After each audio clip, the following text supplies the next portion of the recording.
देखिए सर, इस लेक्चर में हम सीखेंगे डायरेक्ट सम क्या होता है।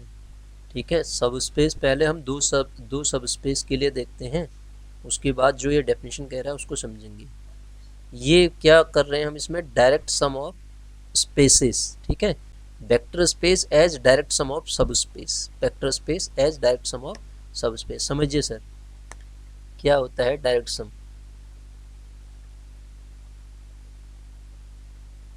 देखिए जी, मान लेते हैं वी एफ कोई वेक्टर स्पेस है, let V F be any vector space and W1 comma W2 are two subspace, are two subspace, two subspace, subspace of किसके सब स्पेस हैं, वी एफ के। ये दो सब space हैं V F के। ठीक है, मतलब वी के दो सब स्पेस हैं। तो अगर मैं वी को इस तरीके से लिख पाऊं, v is equal to W1 plus W2, v is equal to W1, ये W1 और W2 क्या है, सब स्पेस हैं। ठीक है, v का प्रत्येक एलिमेंट, ये v ऐसा लिखा मतलब प्रत्येक एलिमेंट आप v का लिखोगे एक यूनिक रिप्रेजेंटेशन होना चाहिए अल्फा 1 अल्फा 2 तरीके से। ये एलिमेंट हो आपका W1 का और ये एलिमेंट हो W2 का। तो आप कह देंगे कि v जो है W1 direct sum of W2 है, मतलब v इन दो का डायरेक्ट सम है। v इज इक्व टू क्या पढ़ेंगे इसको, ये पढ़ेंगे। इसका मतलब एक्सप्रेशन क्या होना चाहिए, यूनिक। फिर सुनिएगा बात को, वी एफ कोई वेक्टर स्पेस है, इसको आप डायरेक्ट सम कह दोगे दो सब स्पेस W1 और W2 का।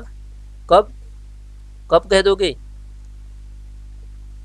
तब कहेंगे हम कि जब हमारे पास v इज इक्व टू इतना हो, पहली कंडीशन, साथ में दूसरा प्रत्येक एलिमेंट v का आप यूनिक रिप्रेजेंटेशन तरीके से लिख पाए। ठीक है, each element of v can be expressed as unique way like this, then we say that v is direct sum of W1 and W2। ये मैंने दो के लिए बताया सर।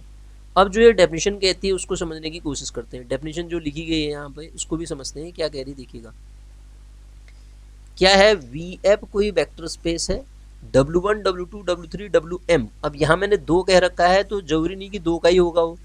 आर सब स्पेस ऑफ वी, ये क्या है, सब स्पेस है V K. Then V is set to be direct sum of W1 and W2। तो उस केस में वी ना sir direct sum of W1 and W2 कहलाएगा, up to and so on Wm का डायरेक्ट सम कहलाएगा। तो उस केस में v को हम direct sum of W1 W2 up to and so on Wm कह देंगे if every element alpha belongs to v। कब कहेंगे सर, जब प्रत्येक एलिमेंट v का return S in one and only one way लिखा है sir, one and only one way like this. और यहाँ पे जो ये पहला एलिमेंट दूसरा एलिमेंट, पहला एलिमेंट W1 का हो, दूसरा एलिमेंट W2 का हो, up to and so on Wm का हो, तो आप इसे क्या कहेंगे, डायरेक्ट सम कहेंगे सर। ठीक है, एक एग्जाम्पल लेते हैं, आपको और अच्छे से समझ में आएगा। एक देखिएगा, डायरेक्ट सम का समझने के लिए हम एक एग्जाम्पल लेते हैं सर। देखिए V2F मैंने क्या लिखा, V2F वेक्टर स्पेस है, F फील्ड है, यहाँ पे F क्या है, फील्ड है। ठीक है, फील्ड क्या होता है ये समझाने की आपको जरूरत नहीं है। ठीक है, ये क्या होते हैं, इसमें V2F में कैसे मेंबर होंगे बताओ तो, V2F के अंदर वो सारे अल्फा होंगे सच दैट अल्फा किस तरीके का रहा होगा, x, y। यहाँ पे x और y किसके एलिमेंट, पर्टिकुलरली फील्ड के एलिमेंट होंगे, ऑल ऑर्डर्ड पेयर के एलिमेंट हैं। अब सर ध्यान दो, मैंने इसका W1 बराबर लिखा एक सबस्पेस, इसका एक सबस्पेस लिया, उसके अंदर मैंने कहा A,0 टाइप के एलिमेंट हैं, जहाँ पे आप जानते हैं ए फील्ड का एलिमेंट है, ये सब स्पेस होता है, हम पहले बहुत पहले पढ़ चुके हैं इसको। इसी प्रकार इसका दूसरा सब स्पेस लिया सर मैंने 0,b सच दैट b किसका मेंबर है सर, f का। ये दोनों के दोनों क्या हैं, सब स्पेस है मेरे v के। अब बात को गौर से समझिएगा आप, अगर सर मैं कोई एक पर्टिकुलर एलिमेंट ले लेता हूँ x, y belongs to V2F, ये क्या है, एक जर्नल एलिमेंट है सर, ये क्या है, एक जर्नल एलिमेंट है, जो क्योंकि इसके अंदर V2F के अंदर ऐसे ही तो एलिमेंट हैं, ये V2F के अंदर ऐसे ही तो एलिमेंट हैं x, y टाइप के। अब सर क्या आप इस x, y को इस तरीके से लिख पाएंगे नहीं लिख पाएंगे, x comma zero plus zero comma why he तो लिखेंगे, क्योंकि इसके अंदर ऐसे हैं, ए बी लिखने से कोई फर्क नहीं पड़ता ना, ए बी भी लिख सकते थे आप एलिमेंट को, कोई फर्क नहीं पड़ेगा। ठीक है, इस तरीके से लिख पाएंगे। प्रत्येक एलिमेंट V2F का क्या है, एक्सप्रेशन है W1 का और W2 के सम का, और ये एक्सप्रेशन यूनिक है सर, ये एक्सप्रेशन क्या है, यूनिक होगा, इसके जैसा कोई दूसरा एक्सप्रेशन बन ही नहीं सकता है इसमें। तो इसका मतलब ये जो V2F हो जाएगा मेरा, ये क्या हो जाएगा, direct sum of W1 and W2, दो का डायरेक्ट सम हो जाएगा। W1 W2 आपको पता है सब स्पेस थे। दूसरी कंडीशन देखिएगा, इसमें अगर मैं आपसे कहूँ आगे अगली थ्योरम पढ़ेंगे, इसके साथ साथ डायरेक्ट सम होने के लिए एक कंडीशन और होती है, वो उसके बाद मैं बता रहा हूँ आपको। तो इनमें अगर मैं कॉमन एलिमेंट आपसे पूछूं, दोनों में कॉमन कौन है W1 और W2 में, तो आप कहेंगे W1 और W2 में जो कॉमन मेंबर है जीरो वेक्टर है, उसके अलावा कोई और नहीं है। ठीक है, तो ये डायरेक्ट सम को हम समझे, क्या समझे, डायरेक्ट सम ऑफ सब स्पेस। दो के लिए भी हो सकता है, तीन के लिए भी हो सकता है, इसी प्रकार m के लिए भी हो सकता है। तो अब ये जीरो की कहानी समझाता हूं मैं आपको। इस जीरो को क्या कहते हैं, एक्चुअल में ये कहलाता है सर डिसजॉइंट सबस्पेस। क्या कहते हैं हम इसको, डिसजॉइंट सबस्पेस कह देते हैं। तो ये डिसजॉइंट सबस्पेस क्या है, वही डेफिनेशन, W1 और W2 में कोई एलिमेंट को, जैसे हम देखिए जब हम पढ़ते थे डिसजॉइंट सेट, जब हम डिसजॉइंट सेट पढ़ा करते थे, तो डिसजॉइंट सेट क्या होता था, ए और बी कोई दो सेट दिए हैं, वो डिसजॉइंट है, हम क्या पढ़ लेते थे, ए इंटरसेक्शन बी बराबर फाई आना चाहिए। यहाँ सब स्पेस है सर, सब स्पेस होने के लिए आपको पता है कम से कम एक वेक्टर तो होना ही चाहिए। तो जीरो सब स्पेस होने, जीरो डिसजॉइंट सब स्पेस होने का मतलब क्या होगा सर, यहाँ पे W1 और W2 में जो कॉमन मेंबर आएगा वो केवल आएगा जीरो वेक्टर। क्या आएगा, जीरो वेक्टर। तो समझिए ये क्या लिखा है यहाँ पे, वही चीज जो समझाने की मैं कोशिश कर रहा था आपको।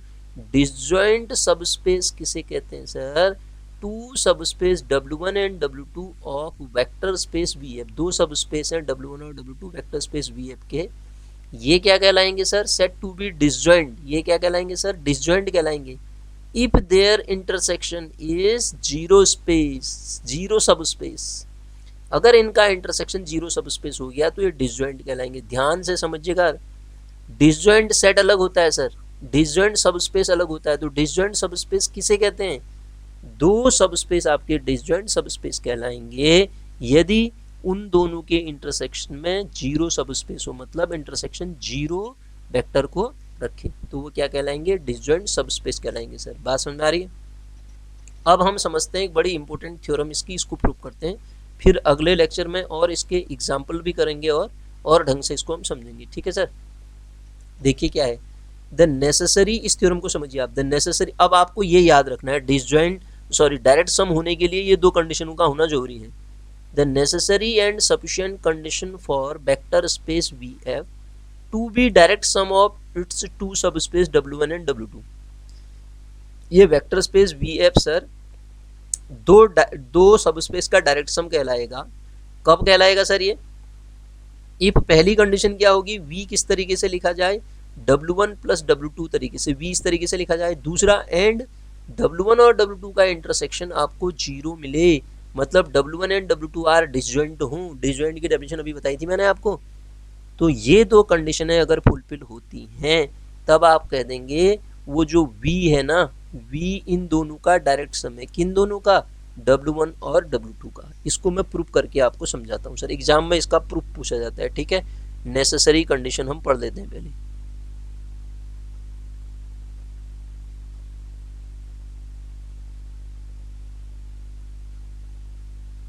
नेसेसरी कंडीशन, ध्यान से समझने की कोशिश करिएगा सर। नेसेसरी कंडीशन क्या कहती है, नेसेसरी कंडीशन में मैं V को लेके चलता हूं, मैं पूरा लिखा के इसको समझा रहा हूं। Let V be direct some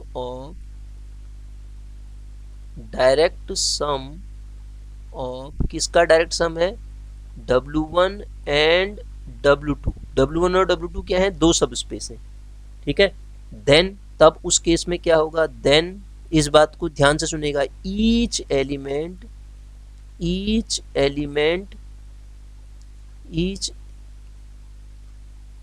element of V का प्रत्येक element is expressible as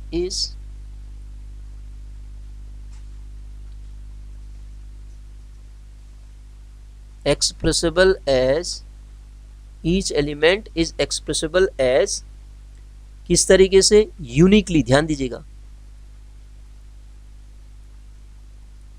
uniquely expressible uniquely as, ये स्टेटमेंट जरा सा कुछ गड़बड़ होगी, एक्सप्रेसिबल यूनिकली एज, यूनिकली यहाँ पे आएगा है, यूनिकली एज ऐसे ही होगा शायद, uniquely as sum of element of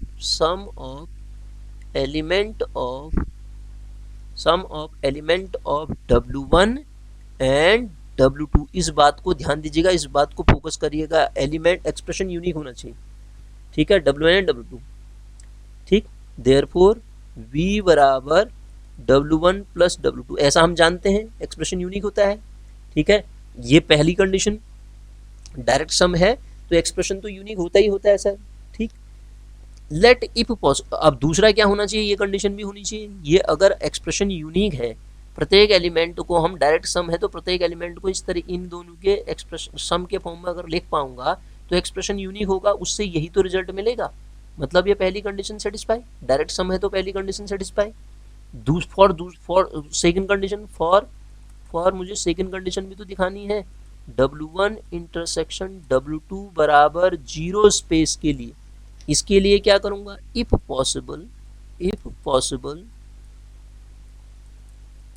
possible 0 vector बराबर alpha belongs to not equal to alpha belongs to W1 intersection W2। मान लेते हैं दोनों में कॉमन वेक्टर क्या है, अल्फा है ना, अल्फा, और वो 0 वेक्टर के बराबर नहीं है, कॉमन वेक्टर अल्फा है और वो 0 वेक्टर के बराबर नहीं है। अगर ऐसा हुआ तो आप जानते हैं इसमें इन दोनों में मेंबर किसके होंगे, वी के ही होंगे, also alpha is element of V, आप जानते हैं। अब आप वो कह रहे हैं 0 वेक्टर नहीं, आप कह के लेके चले हैं, ये लेके चले हैं, पॉसिबल है ऐसा कि अल्फा नॉन 0 वेक्टर है, ऐसा है ना। अल्फा बराबर जब मैं लिखूंगा तो 0 vector plus alpha, where 0 vector belongs to W1 comma alpha belongs to W2 sir, और अल्फा बराबर दूसरा क्या लिख सकता हूँ, अल्फा प्लस 0 वेक्टर, जहां पे अल्फा जो है आपका W1 का है और 0 वेक्टर किसका है, W2 का है, ठीक है। हम ये तो जानते हैं ना एक्सप्रेशन यूनिक है करके, ये मैं कह रहा हूं कि 0 वेक्टर इफ पॉसिबल 0 वेक्टर नहीं है तो एक्सप्रेशन यूनिक से ऐसा तो लिख ही सकते हैं, अल्फा कोई एलिमेंट है तो W1 और W2 और W1 और W2, इस तरीके से लिख दिया हमने, ठीक है। यहाँ पे हमने क्या कहा, अल्फा W2 का मेंबर है, यहाँ अल्फा W1 का। अब देखिए लेफ्ट हैंड साइड अगर इनकी इक्वल है तो अब आप इस बात को समझ रहे होंगे कि अल्फा जो कि V का मेंबर है उसको लिखने के 2 तरीके आपने प्राप्त कर दिए। अल्फा कब हुआ ऐसा, अल्फा जब 0 वेक्टर नहीं था, ठीक है। अल्फा मैं लिख देता हूं पूरा, alpha belongs to V can B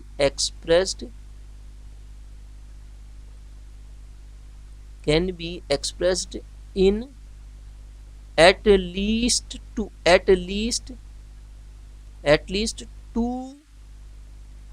different way, at least two different way, as sum of element of W1 and W2, ठीक है।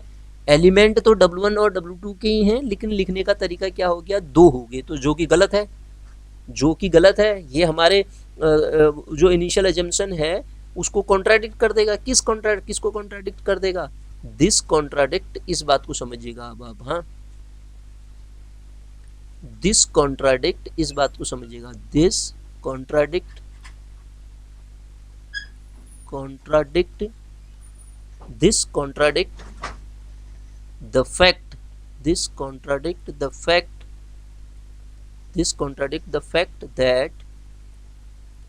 that V is direct sum of किसका, W1 एंड W2। क्योंकि अगर डायरेक्ट सम है तो ऐसा तो हो ही नहीं सकता ना, दो एक्सप्रेशन हो, लेकिन आप ऊपर तो डायरेक्ट सम लेके चले थे, यहाँ से तो ऐसा मिल गया। ऐसा मिला का क्यों?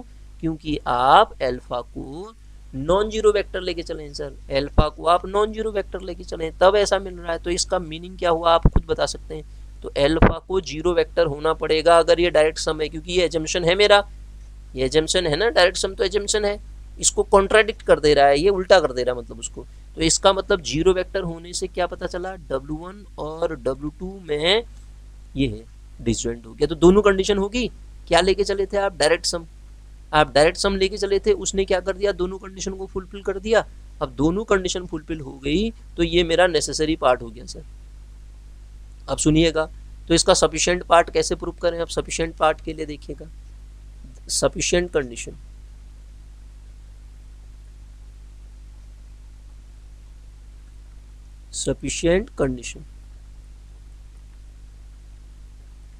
ठीक है सर। सफिशिएंट कंडीशन की अगर हम बात करें तो सफिशिएंट कंडीशन को समझते हैं। लेट, अब हमारे पास ये दो कंडीशन हैं, लेट V बराबर W1 प्लस W2 एंड दूसरी कंडीशन क्या है हमारे पास, W1 इंटरसेक्शन W2 जो है जीरो सब स्पेस है। तो हमें शो क्या करना है, then we have to prove that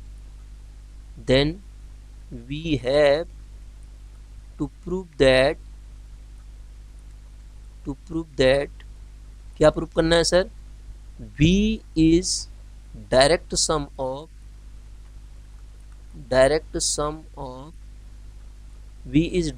of किसका, W1 एंड W2। ठीक है सर। अब डेफिनेशन पे जाऊंगा मैं, ठीक है। मतलब क्या होगा, V का प्रत्येक एलिमेंट इन दोनों के एक्सप्रेशन के फॉर्म में लिखा जाएगा, सम के फॉर्म में, और वो एक्सप्रेशन यूनिक होगा। ठीक है। हम क्या लेके चलते हैं, लेट इफ पॉसिबल, उसको प्रूव करने, मुझे डायरेक्ट सम प्रूव करने के लिए क्या करना होता है बताया था, V का प्रत्येक एलिमेंट का एक्सप्रेशन W1 और W2 के सम का फॉर्म का होगा और वो एक्सप्रेशन यूनिक होगा, यही तो प्रूव करना होता है। तो इफ पॉसिबल, तो उसको प्रूव करने के लिए if possible alpha is equal to α1 plus α2 such that alpha belongs to V, और α1 मेंबर हो जाए मेरे W1 का और α2 मेंबर हो जाए मेरे W2 का सर। ठीक है। एंड दूसरा, and alpha is equal to, दूसरा एक्सप्रेशन ले लेता हूँ, β1 प्लस β2 सच दैट β1 मेंबर हो मेरे W1 का और β2 मेंबर हो मेरे W2 का। मैंने ये कह दिया। तो शो क्या करना है मुझे, अब शो क्या करना पड़ेगा, ये इसके बराबर है, ये इसके बराबर है, तभी तो मैं कह पाऊंगा कि एक्सप्रेशन यूनिक है। Then we have to prove that if possible कहा मैंने, इसको लिखने के दो तरीके मैंने लिख दिए। अगर मैं प्रूव करवाया कि α1 β1 के बराबर है, that is we have to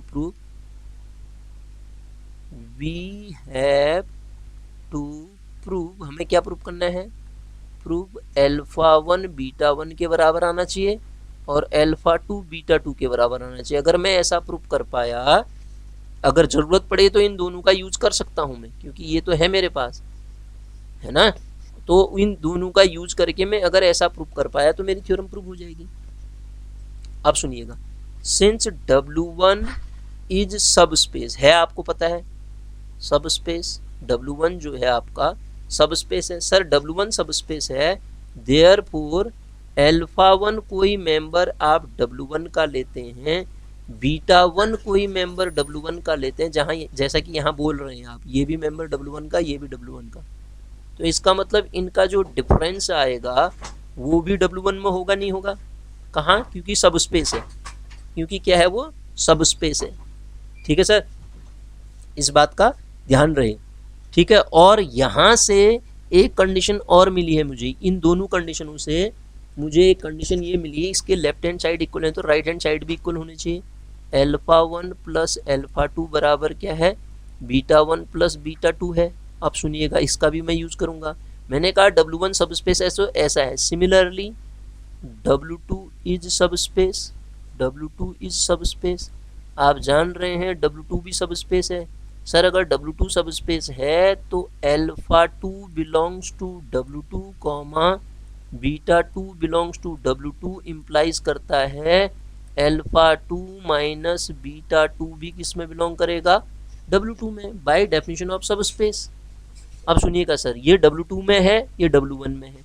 ये लाइन कहती है ये दोनों के, ये एल यहाँ से भी देखो, यहाँ से भी तो ऐसा ही मिलेगा, अल्फा 1 माइनस बीटा 1 बराबर अल्फा 1 माइनस बीटा 1 बराबर क्या मिल जाएगा, यहाँ से इसको मैं यहाँ ले गया, अल्फा 2 माइनस बीटा 2 मिलेगा ना, अल्फा 2 माइनस बीटा 2। क्या अगर ऐसा है, एक्चुअली ये ऐसा मिलेगा, बीटा 2 माइनस अल्फा 2 मिलेगा ना, बीटा 2 माइनस अल्फा 2 मिलेगा, मतलब अल्फा 1 माइनस बीटा 1 बराबर बीटा 2 माइनस अल्फा 2। इसको ऐसा भी तो लिख सकते हैं, बीटा 2 माइनस अल्फा 2 भी तो W2 में होगा सर।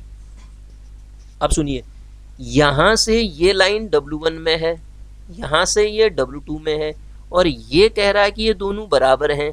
अगर ये दोनों बराबर हैं तो W1 का प्रत्येक मेंबर W2 में है, W2 का प्रत्येक मेंबर W1 में, क्योंकि ये बराबर है।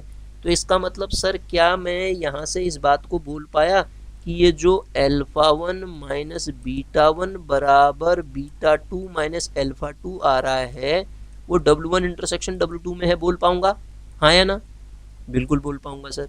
अगर मैं ऐसा बोल पाया और ये लाइन कहती है मुझसे ऊपर कि इन दोनों का कॉमन एलिमेंट तो केवल और केवल 0 वेक्टर है, इसका डायरेक्ट मीनिंग क्या हुआ बताओ, अल्फा 1 माइनस बीटा 1 बराबर 0 वेक्टर बराबर बीटा 2 माइनस अल्फा 2। तो सर क्या यहाँ से आप ऐसा प्राप्त कर पा रहे हो, अल्फा 1 जो है बीटा 1 के बराबर है और यहाँ से अल्फा 2 जो है बीटा 2 के बराबर है। मेरे को प्रूफ क्या करना था थ्योरम में, यही तो प्रूफ करना था, प्रूफ यही तो करना था। अगर मैं प्रूफ कर पाया अल्फा 1 बीटा 1 के बराबर, अल्फा 2 बीटा 2 के बराबर, तो मेरी थ्योरम प्रूफ हो जाएगी, बोला था मैंने। तो यही प्रूफ करना था हमको, हमने प्रूफ कर दिया। तो ये क्या थी आपकी necessary and sufficient condition for W1, V is subspace of W1 and W2। V अगर W1 और W2 का सब स्पेस है तो उसके लिए नेसेसरी और सफिशिएंट कंडीशन आज के बाद आप क्या समझेंगे कि V बराबर W1 प्लस W2 होगा, पहली कंडीशन। दूसरी कंडीशन उन दोनों का जो इंटरसेक्शन होगा वो 0 सब स्पेस होगा। ठीक है सर, उन दोनों का इंटरसेक्शन क्या होगा, 0 सब स्पेस होगा। इस बात को हम समझेंगे, ठीक है।